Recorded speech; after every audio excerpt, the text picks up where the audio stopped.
салом дӯстон, дар ҳамин шабу рӯз хабари асосии ҷаҳони футбол ин баргаштани Килиан Мбаппе ба ҳайати ПСЖ мебошад. Дар ин маврид худи дастаи ПСЖ расман хабар дод. Пеш аз ин Насир Ал-Хилайфи, президенти дастаи шаҳри Париж, дар утоқи либосивазкунӣ дар назди бозингарон баромад карда қайд намуд ки Мбаппе ба ПСЖ содиқ аст ва ӯ ба сафи парижиё бармегардад. Ин пас аз бозии бо Лариан буд. Хабар ҳам маҳз баъди ҳамин рақобат ки бегол анҷом ёфт пайдо шуд. моҷарои Мбаппе ба дили мо ҳам зада буд ва қавл дода будем ки то ояндаи ӯ рӯшан нагардад дар борааш як сухан намекунем. Аммо аниқ медонистем ки дер ё зуд ӯ шайхҳоро ғорат карда шартномаи беҳтар ба даст меорад ва дар ПСЖ боқӣ мемонад. ҳамин тавр ҳам шуд ва ҳоло мо пурратар дар ин бора гап мезанем.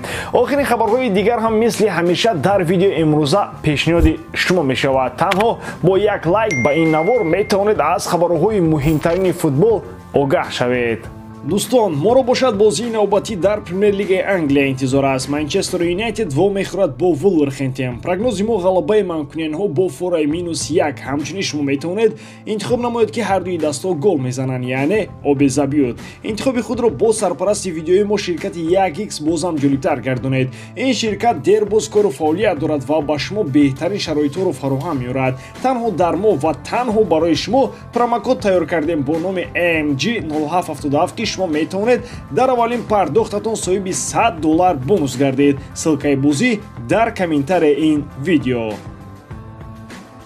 тибқи маълумото ПСЖ ва Мбаппе баъди гуфтушунидҳо ба ҳам хеле наздик шуданд ва Мбаппе дар даста боқӣ мемонад. ҷонибҳо ба хулосае омаданд ки Мбаппе бо ПСЖ шартномаи худро то соли 2025 тамдид мекунад, аммо ба ӯ кафолат медиҳанд ки ҳамлагар метавонад тобистони соли 2024 ба Реал Мадрид равад. бо чунин ҷараёни кор Мбаппе ба Реал меравад, аммо мадридиё бояд 200 миллион евро ба ПСЖ бидиҳанд. Реал аз баргаштани Мбаппе ба ҳайати ПСЖ нигарон нест ва таври нақшадош тобистони соли 2024 ба шикори ин бозингар меравад. ҳама ин аз чӣ сар шуд хеле кӯтоҳ ба хотир меорем. миёнаи моҳи июли соли гузашта Мбаппе ба ПСЖ номае фиристоданд ки дар он ӯ аз қарори тамдид накардани шартномаи ҳамкорӣ то соли 2025 гуфтааст. бо чунин рафти кор тобистони соли 2024 Мбаппе агенти озод мешуд. даста ин амали ҳамлагаро сахт маҳкум кард. тобистони ҷорӣ Мбаппе номаи дуввумро равон кард ки дар он тамдид накардани қарордодашро тасдиқ намуд. ӯ баъди соли 2024 дар ПСЖ мондан намехоҳад. дастаи шаҳри Париж ба хулосае омад ки байни Мбаппе ва Реал қарордоди пинҳонӣ вуҷуд дорад ва ӯ соли 2024 бепул ба Реал Мадрид меравад. аз ин хотир Мбаппе ба Япония бо ПСЖ нарафт. дар бозиҳои санҷишӣ набуд ва дар бозии якуми Лигаи 1 бо Лариан дар ҳайат ҷо дода нашуд. ҳатто гуфта мешуд ки ӯ ба варзишгоҳи хонагии ПСЖ роҳ дода намешавад, вале дар рафти бозӣ бо Лариан ӯ дар майдон дар нишастҷоҳо буд. бинед ки Мбаппе бо чунин амалҳояш бо як тир чанд нишон зад. ӯ Месси, Неймар ва Вератиро аз даста ҷавоб дод. Неймар ва Верати эҳтимолан ҳарду ба Ал-Ҳилол мераванд. баъд аз он ки дӯстони худро ба ПСЖ овард, шартномаашро тамдид намуд ва ба Реал умед бахшиду мадридиё Кейнро нахариданд. аз тарафи дигар Мбаппе метавонад дар ин корҳо даст надошта бошаду ин танҳо ҷараёни кор аст. ситораи тобони футболи ҷаҳонӣ Неймар бо эҳтимоли ғолиб карьерашро дар дастаи Ал-Ҳилол идома медиҳад. дастаи Арабистони Саудӣ хеле наздик аст ки масъалаи трансфери футболбозро ҳал кунад. тибқи хабарҳо ПСЖ ва Ал-Ҳилол бо шартҳои фурӯшу хариди Неймар розигӣ доданд. ПСЖ бо назар дошт ки бонусҳои 120 миллион евро ба даст меорад. худи Неймар ҳам барои трансфер розигии худро додааст. ӯ дар шарқи наздик дар як сол 80 миллион евро кор хоҳад кард. Ал-Ҳилол ба ӯ шартномаи 2 сола имзо мекунад. дар 2 сол Неймар дар Арабистон 160 миллион евро кор хоҳад кард. Ал-Ҳилол дар тамоми рафти тобистон кӯшиш намуд то мегаистораро ба сафи худ ҷалб кунад. аввал онҳо Мессиро ба даста даъват карданд ва ба ӯ 500 миллион ваъда намуданд. ӯ ки ба Интер Майами рафт, дарҳол даста ба Мбаппе таваҷҷӯҳ кард. ба ин футболбоз дар як сол 1 миллиард евро доданӣ буданд, аммо Килиан аз арабҳо даст кашид. аз сегона истораҳои саршиноси мавсими гузаштаи ПСЖ Неймар розигии худро дод. Ал-Ҳилол аз ин бурди калон мекунад. онҳо ситораи тобониро мехаранд ки то ҳол маҳоратҳои худро аз даст надодааст. ба ҳар сурат 10 сол пеш тасаввур намекардем ки Неймар дар 31-солагӣ ба Арабистон меравад. ӯ бисёр мехост ба Барселона баргардад, вале Барса аз ин футболбоз рӯй гардонд.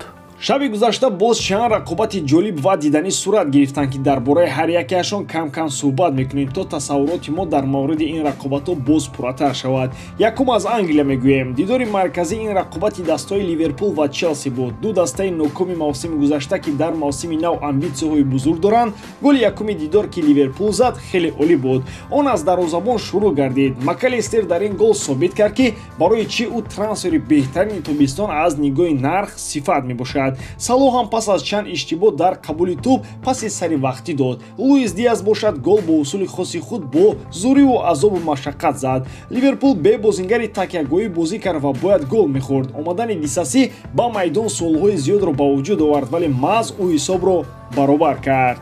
бо се дифогари марказӣ бозӣ кардани Челсиро ҳам метавон дарк кард. Дифогари асосӣ ки 39 сол дошта бошад, боз бо чанд ҳимоятгар бояд бозӣ карда шавад. Челси бояд тағйир ёбад. Бозии дигар дар Англия бо иштироки Тоттенхем ва Брентфорд буд. Дар Брентфорд бозӣ кардан барои дилхор рақиб мушкил аст. Бозӣ мусовӣ 2-2 ба анҷом расид. Аз бозии якум имкониятҳои Тоттенхем ҳам он қадар зиёд маълум нашуданд. Дар Испания дастаи Виларреал бар зидди Бетис бозӣ кард. Пелегрини мавсимро бо ғалаба оғоз кард. Дастпарварони ӯ дар сафар тавонистанд бо ҳисоби 2-1 дастболо шаванд. Бозии Бетис дар ин дидор умедбахш буд. Дар мавриди бозии Хетафе ва Барселона дар канали Барсатижӣ маълумоти пурра додем. Метавонед аз он ҷо бинед. Бозии аз ҳама сергол дар Фаронса буд. Клермон дар майдони худ Монакоро қабул кард. Ҳарчанд мизбонҳо 2 гол зада бошанд ҳам, бозингарони Монакоро ин факт андӯҳгӣ накард, чунки онҳо 4 гол зада соҳиби пирӯзӣ шуданд.